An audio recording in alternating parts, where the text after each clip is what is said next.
গোপাল সোনা এখনো ঘুমাচ্ছে, এখনো অনেকটা ভোর। আজকে না পশ্চিমের আকাশটাও বেশ সুন্দর, বুঝছেন, অনেকটা সুন্দর পশ্চিমের আকাশটা।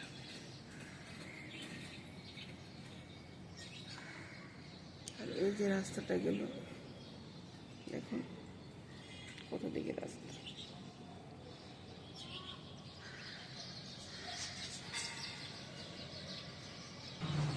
ফুল গাছের না কানায় কানায় করলে আসছে, দেখুন অনেক ফুলে আসছে। জয় সূর্যদেবের জয়, জয় সূর্যদেবের জয়। আগে সূর্য মামাটা খুব তাড়াতাড়ি উঠে গেছে।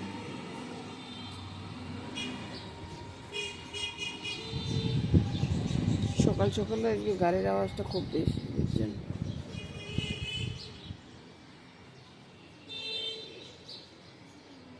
নীল আকাশ,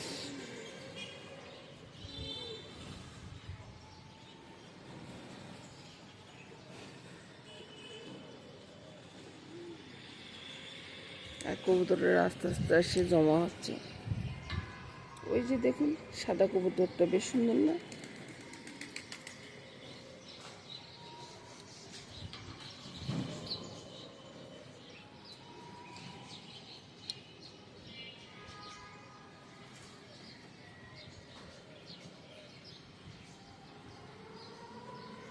এবার আমি ঘরে যাচ্ছি, আগে কবুতরের খাওয়া দিতে হবে, ওরা তো খেতে এসে বসে আছে। প্রথমে ঠাকুরঘরটা মুছবো, বুঝছোস? হ্যাঁ, ঠাকুরঘর মোছার পরে তারপরে আমরা ফুল তুলতে যাব। তুমি কি ফুল তুলবা? আচ্ছা ঠিক আছে। এই তো বন্ধুরা, ফুলগুলা সাজিয়ে দিলাম।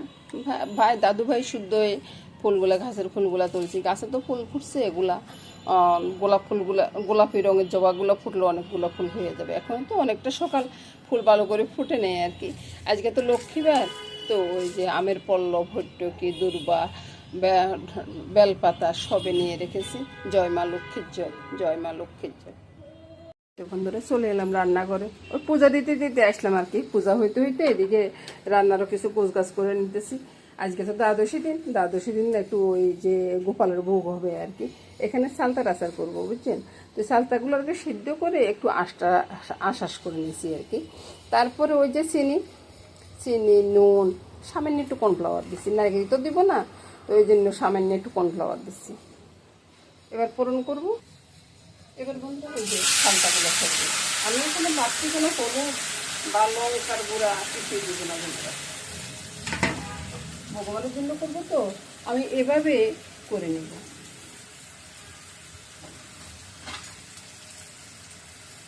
আর ভগবানের কাজ করতে আসলে না সব কিছু দেখানো সম্ভব হয় না, বুঝলেন, সেটা আপনারা একটু বুঝে নেবেন।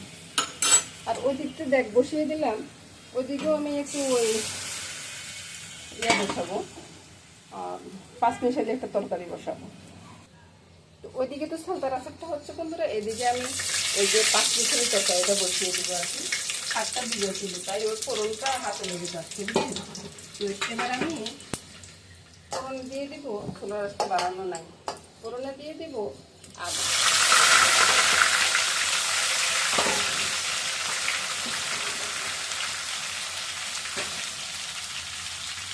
আদাটা একটু ভাজা হলে আমি দিয়ে দিচ্ছি তরকারি।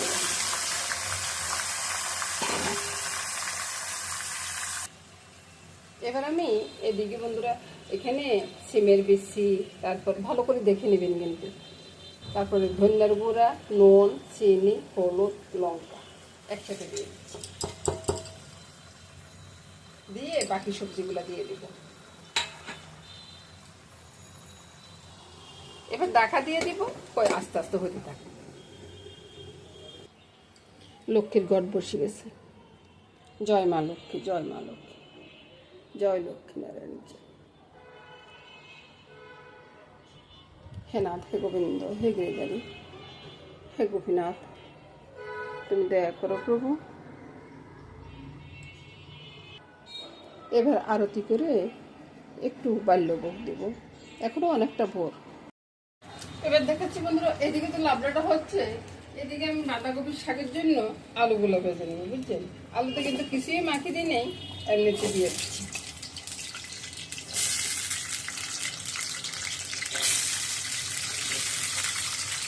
এবার ধনিয়া পাতাগুলো কুচিয়ে নিই। ধনিয়া পাতাগুলো কুচিয়ে ওই যে পাঁচমিশালি তরকারির সাথে দেবো আর কি, যেটা বলা হয় লাবড়া। আপনারা কি বলেন জানেন না, আমি সব কিছু ধুয়ে ধুয়ে একবার পরিষ্কার করে দিতে। আর আমার এখানে কিছুটা নিরামিষ বাসন, মাছের বাসন সব আলাদা আলাদাই আমার রান্নাঘরে আছে আর কি। তো আমি আর ওই রান্নাঘর থেকে আর বাইরে যাওয়া লাগে না, সে আর কি। তো ধনিয়া পাতাগুলো কুচিয়ে নিয়ে আগে। এবার শুধু দেখুন বন্ধুরা, আমার কাজ হচ্ছে একবারে মানে সহজভাবে করা আর কি। সব কিছুতে নুন হলুদ দিয়ে দিচ্ছি, তারপরে আর বাকি রইল হলুদটা দিয়ে দিই। কবির শাকে একবারে হলুদ কম করে দিচ্ছি, বুঝছেন?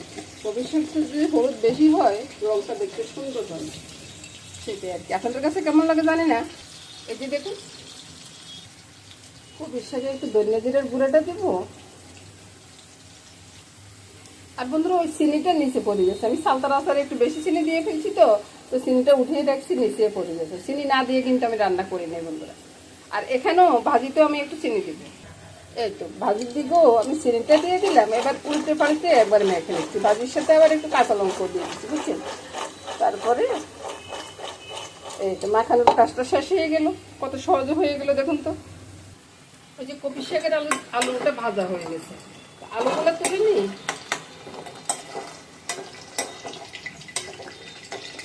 আসলে বন্ধুরা, আমি একা একই ইয়ে করি তো, মোবাইল ধরার মতো কেউই নেই আজকে।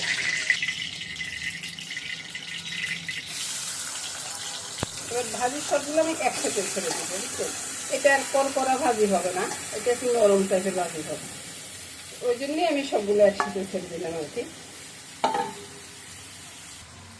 তো ওইদিকে ভাজিটা হচ্ছে, বন্ধুরা ভাজিটা হয়ে থাকুক। এদিকে আমি ধনিয়া পাতাটা ছড়িয়ে দিলাম, আর কাঁচা লঙ্কা আমি 2-1টা দিব, বেশি দিব না। তারপরে নেড়ে চেড়ে 5 মিনিটের মতো নামিয়ে দেবো। এটা ঠিক লাবড়ে বলে আমরা, লাবড়াতে মায়ের টাকা ইয়ে দেয়, আমি দিই নেই অতটুকু। এই তো বন্ধুরা, ভালো দেখা যাচ্ছে না, এখানে অন্ধকার, ওই জন্য আর কি। এগুলো হয়ে গেছে। আর এবার ভাতের জলটা বসিয়ে দিলাম, আর ওইদিকে ভাজিটা হয়ে গেছে, ভাজিটা নামিয়ে নিচ্ছি। এই তো বন্ধুরা, ভাজিটা হয়ে গেছে। এবার কপির শাকটা রান্না করব। ওই যে কপির শাকটা সব কিছু রেডি করে ভাজির করিয়া, তো ওই জন্য এরকম দেখা যাচ্ছে। একটু জিরা ফোড়ন দিয়ে দিলাম, জিরা ফোড়ন দিয়ে তেজপাতা দিয়ে দিলাম। তেজপাতা দিয়ে চুলার আঁচটা বাড়িয়ে দিয়ে কপি শাক দিলাম। তারপরে আলুগুলো ছেড়ে দিলাম। ওই চিনির কথা বলছিলাম যে, এই যে নিচে বসে আছে চিনিটা, তার একটু বেশি পড়ে গেছে, তো তাই আমি এখানে উঠিয়ে দিলাম। এবার আমি কপির শাকে একটু ওই যে এলাচির গুঁড়াটা দিয়ে দিচ্ছি। এলাচি দারচিনির গুঁড়াটা দিয়ে দিব আর কি। সামান্য একটু এলাচির গুঁড়া দিয়ে দিলাম, তারপর দারচিনির গুঁড়াটাও দিয়ে দিব। অন্যের দিকে 2টা এলাচি দিয়ে দিলাম। এলাচি দিয়ে দিয়ে চালগুলা ছেড়ে দিচ্ছি, জল বলক চলে আসছে। আর সাথে দিয়ে দিবে একটু ঘি। তো বন্ধুরা, কপি শাকটা হয়ে গেছে, কিছুক্ষণ পরে আমি নামিয়ে নেব। আর আপনারা চাইলে এখানে কাঁচা লঙ্কা দিতে পারেন, ধন্যবাদ দিতে পারেন, আমি কিন্তু এগুলো কিছুই দিব না। তো বন্ধুরা, অন্যটা তো হচ্ছে, আর এদিকে এই তরকারি এগুলো হয়ে গেছে। এদিকে সালতার টকটা আছে, তারপরে 5 মিশালি লাবড়াটা আছে, আর ওইদিকে কবির শাকটা আছে, ভাজিটা আছে এদিকে। এই নিয়ে বন্ধুরা আজকে রান্নাবান্না শেষ করে দিলাম। বন্ধুরা সবাই ভালো থাকুন, সুস্থ থাকুন, সুন্দর থাকুন, এই কামনা করে আজকের মতো এখানে বিদায় নিব। আর ভোগটা একটু দেখিয়ে দেবো।